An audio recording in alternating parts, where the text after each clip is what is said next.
Hey everybody, this is Toby Ennis with the Gypsy Kiss. Stick with me a couple of seconds and we will talk about maps.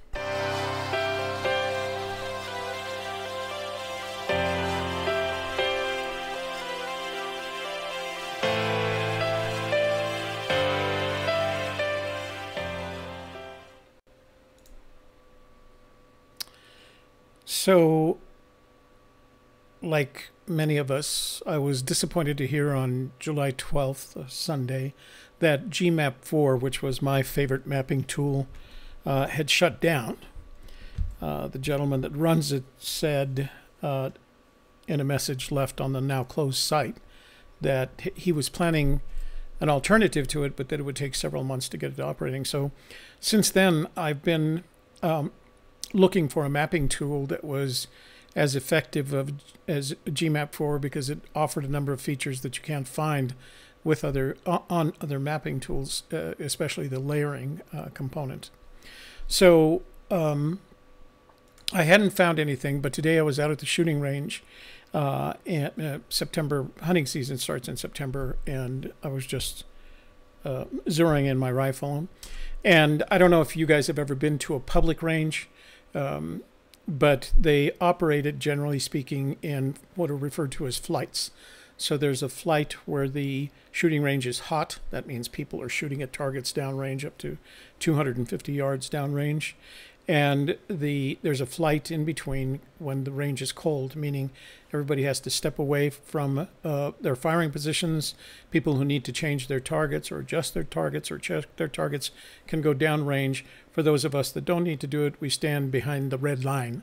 And generally, we start talking if we're not doing something else. I started talking to a gentleman next to me who's a hunter. We eventually got to the conversation around to hunting. And one of the big things in hunting in New Mexico, as well as other states, are the areas in which you can hunt. You are able to hunt. And they include both public and private lands. So the mapping issue is always important. And up until the evolution of GPS, you had to kind of guess at it. But with GPS and digital mapping tools, you no longer have to guess at where you are and whether or not you're in a legal, what's referred to as a GMU, game management unit. So we started talking about that. I mentioned to him that that we had lost GMap4. No, I didn't start crying over it. But he said that there was a tool that he used, and I was expecting him to tell me one of the Garmin or Magellan tools. But he said it's online, and then you can download your maps onto your cell phone, or your smartphone, rather. So I asked about it, and he gave me the URL, and so I checked it out, and it's very effective, very efficient. And so I thought I'd share it with you, so in case you have the same problem missing GMap4 as I do. I will say this to begin the conversation, that is, GMap4 was free. This product is not. There's three different pricing mechanisms. One is an annual fee for a single state, and that's what I chose to do. That annual fee is $29.95, and what I got out of it is being able to use the tool with New Mexico. Although I noticed some of the information generates up into Colorado, I'm assuming that I won't be able to download that Colorado information. If you want all of the states, all 50 states, so if you want multiple states, you'd have to pay $29 a year, $29.95 a year for each state, or you can get all 50 states for the options of $14.99 a month or $99.95 or $99.99.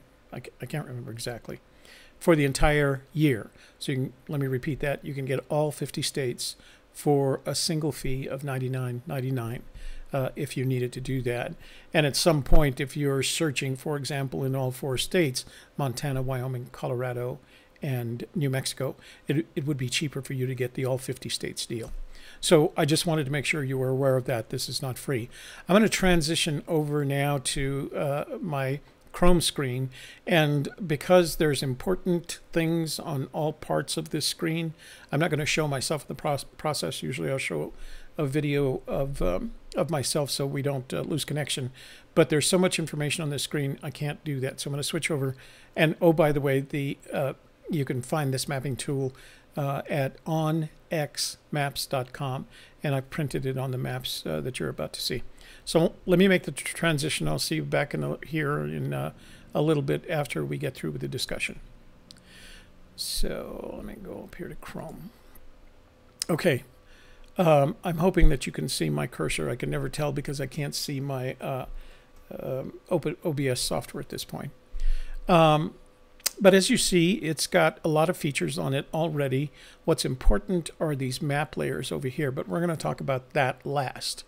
The things that I want you to note is down here in the lower right-hand corner, you have a distance legend, so that'll change, of course, as you scroll in and out of the map. Then you have choices of maps. You can use a satellite map, a topo map, or you can use what they refer to as a hybrid map, which combines the satellite and the topo. I always start in the satellite mode rather than the topo. In the upper right-hand corner, I'm just going to stay right around here. I'm in northern New Mexico at this point. That gray line that you see across is the Colorado-New Mexico border. This, of course, zooms out. This zooms in. This will send you back to your location. So if I were to click that, it would send me back to my Albuquerque location. And then this right here is a reflection of your GPS coordinates based on where your cursor is.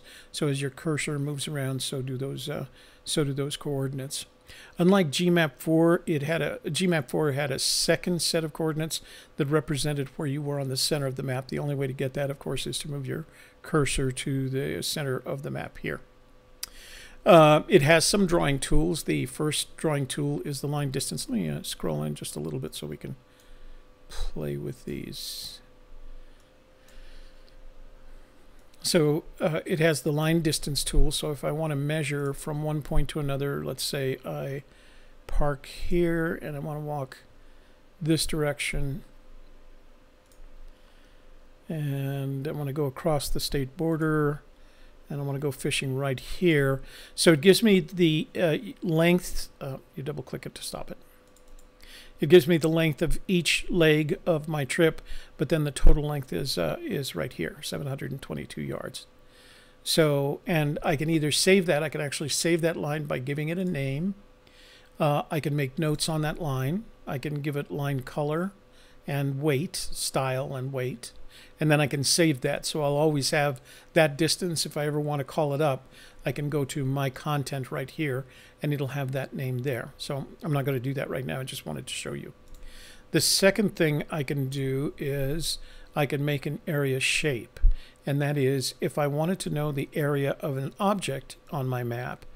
You remember last week I talked about that that stone river when we were showing our photographs. So if I wanted to measure the dimensions of that, I can start here, and let's give the area color kind of reddish look, and the line color blue, and the style dashed lines. Okay, just to give you a sense of the options you have. So what I'm going to do effectively is just draw a line around this area. And that'll give me a sense of how much space it covers. The other thing too is if I wanted to crop this photo or save this photo, screen cap this photo, and I was trying to explain to someone what this is all about, I could use this. Same thing, double click to close it. And in the middle, so it shows me the dimensions of each of the legs. This would be great if you're a surveyor. And then it shows that the total area of that particular irregular shape is 2.93 or almost 3 acres, which is darn convenient, if, like I said, if you're trying to measure something. Then the last thing that I can do with it is I can measure waypoints or mark waypoints, and I have a complete selection of them. So to add a waypoint, I just click on this, I move it to where I want. It calls it a location. I can give it, again, a name, make some notes on it, and select the type. And let's say I wanted to note there's one for fishing right here. And I could make notes associated with that, save it, and again, it would save it in my content.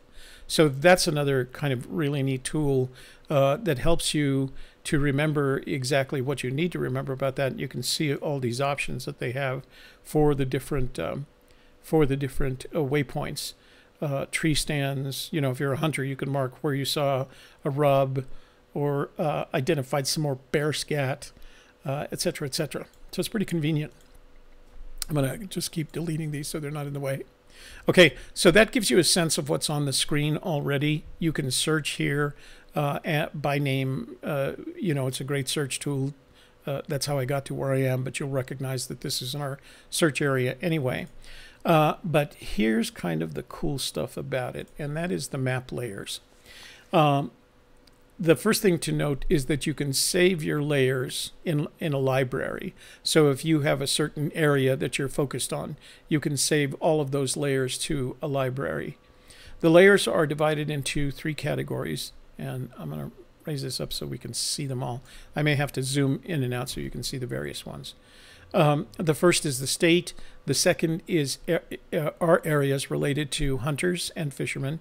And then the third is trails and recreation. So if I wanted to open up a New Mexico layer and I wanted to see, for example, and this is key for the kind of things that we're doing in the search, and I wanted to turn on the layer for New Mexico public lands, and switch it on. I'm going to have to zoom out so that you can see the differences.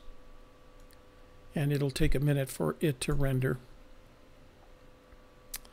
And you will see, let's see if I can get these right. Okay, so each, the public lands are represented by different colors. And again, if you wanted to do this with a topo map under it, you can do it as well.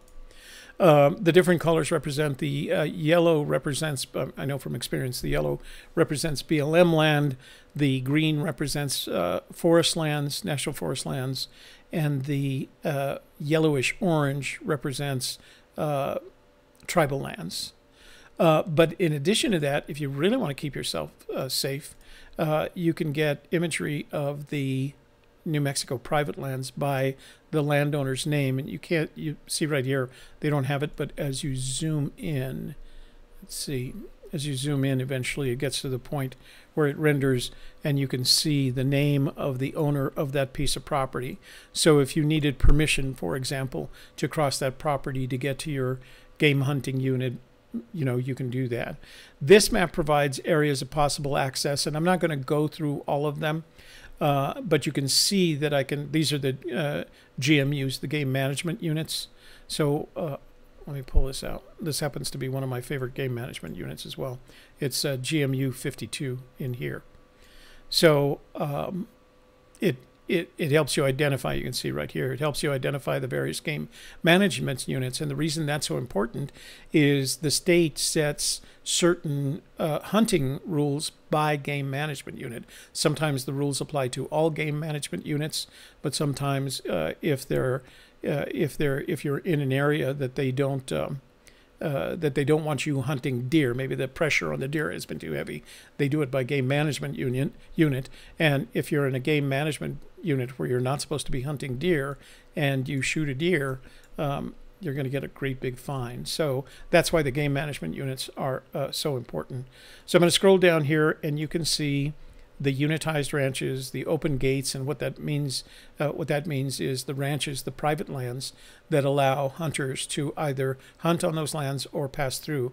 You have to speak to the landowner if they are open. And then the state land hunting points are listed there, and the state lands that have been withdrawn. So every year there are some landowners that are withdrawn from hunting, both public and private lands, and you need to know that the following year. So that's the New Mexico layer library. Below that is the hunt library, and it gives some additional information. Some of it's unique. So for example, you can show the precipitation radar. I don't think we have any precipitation in the area, but I'll turn it on and we're going to zoom out. Yeah, so we're seeing some precipitation. It gets more, it gets finer as you go out. So you can see that there is some precipitation, but this part doesn't download to your smartphone if you decide to do that. One that I found helpful early on, I don't it's not so important, as important to me now as it was before. I need to get back to my map here, my area.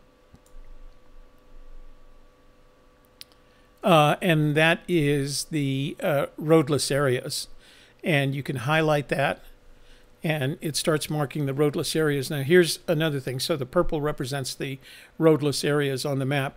But one of the things that you can do is you can establish your layer settings. And if I do that, I can turn it on and off, and I can set the transparency so that to ensure that I can see the map below it and get a sense where the roadless areas are.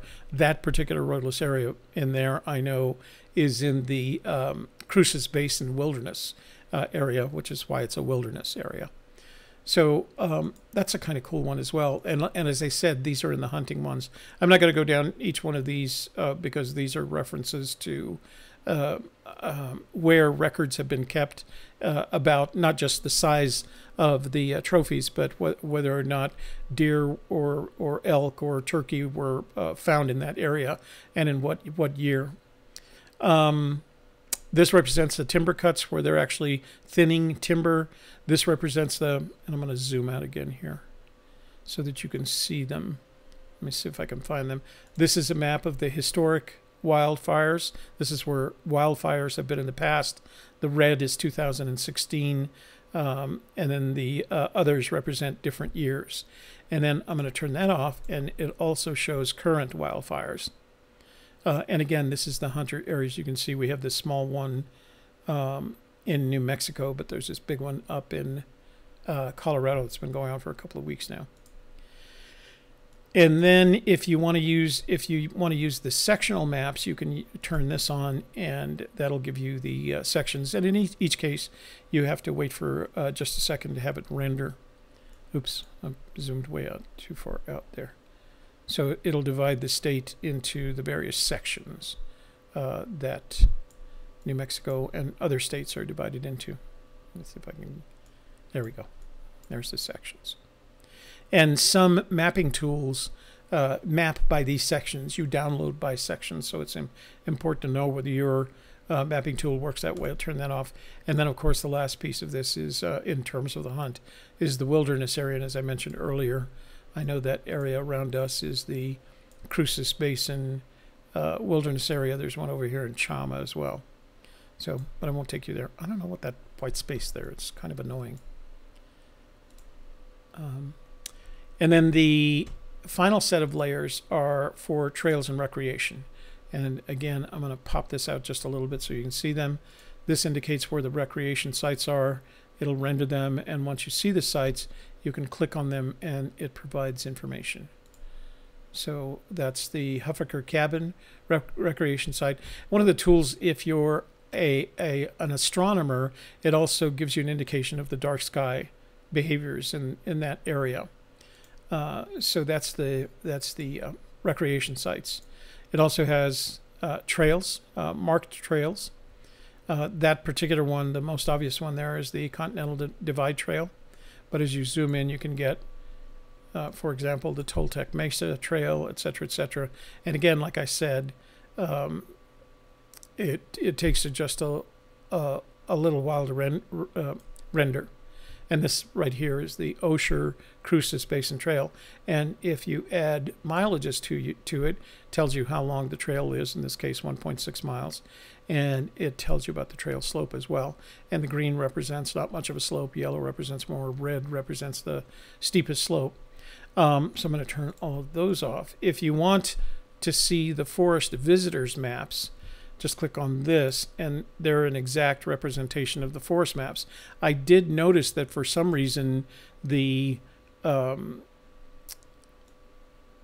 Carson National Forest map is incomplete. This is actually the Colorado's Rio Grande National Forest map. Carson National Forest is incomplete, but they don't say why. And then this are the U.S. Forest Service motor vehicle roads and trails, and basically those indicate the trails that are safe. Generally speaking, I would say for four-wheel drive, not two-wheel drive. I would assume as much if I hadn't spoken to a forest ranger. Okay, so all of that can be saved If you build layers and add line distances to it, mark waypoints, or just use this waypoints to mark GPS coordinates for you. All of that can be saved in my content. I haven't done any of that. It's a very a very efficient tool. I'm going to go back to my screen. Go back to the. Hang on, give me a sec. In my opinion, it's a very efficient tool. Provides a lot of capability, especially if you're a hunter, because you're going to need that information in New Mexico. Reminder again, it's $29.95 a year for a single state, or $99.95 a year for all 50 states. If you're searching in all 4 states, or you're researching all 4 states, Montana, Colorado, Wyoming, and New Mexico, I should do that, Montana, Wyoming, Colorado, and New Mexico, it's cheaper to get the $99.50 state package. Okay, so like I said, I wasn't planning to make a video today, but I felt like this was some interesting information, and I wanted to share it with you as soon as I can. Okay, good hunting, and I mean hunting for the treasure as opposed to game hunting. Okay, this is Toby Eunice for A Gypsy's Kiss. Enjoy your day.